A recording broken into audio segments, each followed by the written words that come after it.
Welcome to this presentation for the NCFE VCERT in Interactive Media, starting in Year 10.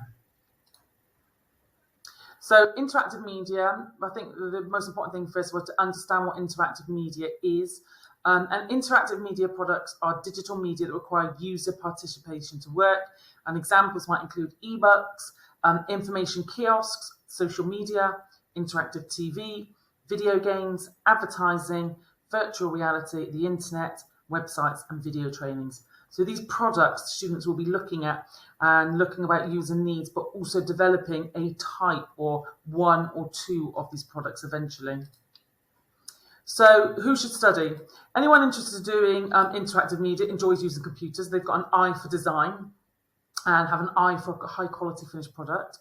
They're interested in learning how to do video editing, image editing through Photoshop, sound editing, as well as computer games. And they would like to work in IT and computing as well as design, and they prefer practical work to exams. So the structure of our course is structured this way from the exam board. So all of this is undertaken in Year 11, but the learning for this in preparation is undertaken in Year 10. They have one piece of non-examined assessment. It's a synoptic project. It is internally marked and externally moderated.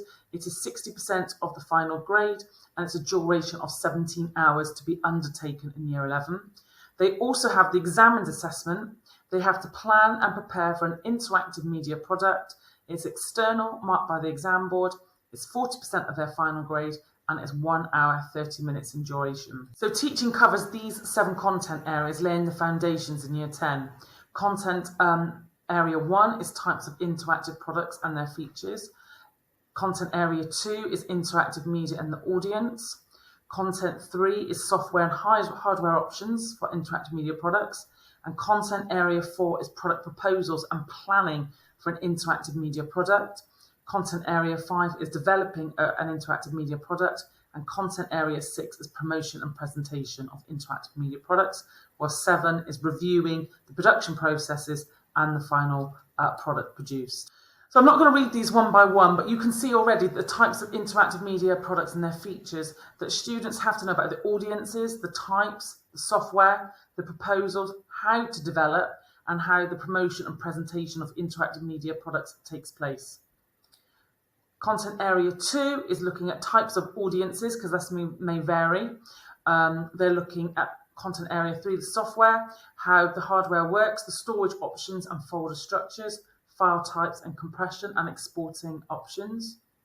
For Content Area 4, students are looking at proposals. They are there to plan, think about how they propose and plan for an interactive media product. They've got to look at the brief and undertake research and planning. They've got to look at the content and the function of the proposal. They need to present the proposal, respond to client feedback, and review their working processes.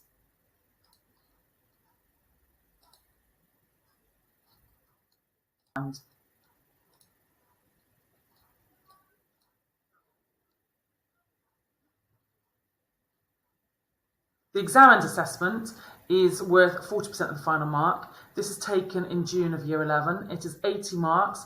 It's 1 hour, 30 minutes. It is a mixture of multiple choice and short answers and extended response. The written examination assessment is terminal, so it's the end of the course, and it will assess the learner's knowledge and understanding of all the content areas following the assessment objectives. Just to outline the assessment objectives here is about recalling knowledge, applying knowledge, evaluating knowledge and understanding, demonstrating and applying those technical skills, and analysing and evaluating the relevant technical skills used. In terms of the grading of the course, it is a Level 1, Level 2 qualification. All students are entered immediately for the course, and the grading is determined here by Level 1 or Level 2. To achieve a Level 1 pass is equivalent to a 1. A Level 1 distinction is equivalent to a 3-4. A Level 2 pass is equivalent to a 4-5. A merit is 6, 7, distinction star 8, 9. So it is hoped that students that achieve at a Level 1 can have a variety of options. They can go on to do a diploma in creative media. They can study at Level 2 in a range of technical routes. This could be employment or apprenticeships and further study. And they may progress to Level 2 certificates in interactive media, art and design, and creative craft and graphic design.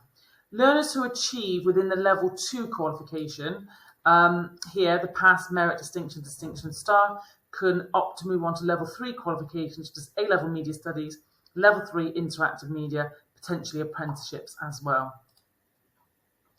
So homework. Homework consists of theory content, worksheets, flip learning ready for the next lesson, videos and quizzes and practical tasks.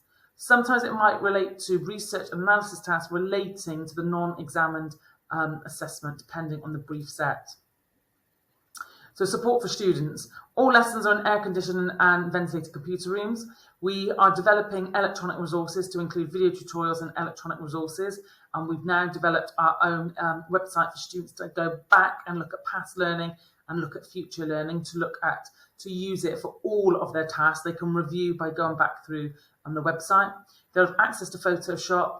They'll have access to Camtasia, Audacity, and the full Office suite, and all software required for the course. We also have a range of headphones that enables students to narrate any of their interactive media products or to narrate their presentations. So progress is assessed through recording of homework and classwork assignment grades. Regular formative assessment in Year 10 covers the 7 content areas outlined at the beginning. Formal assessment takes place with a non-examined assessment and examination of each internally assessed unit by task. And for further information on this course, please do contact me at school. So Mrs. Brock, and the faculty leader for STEAM. Thank you.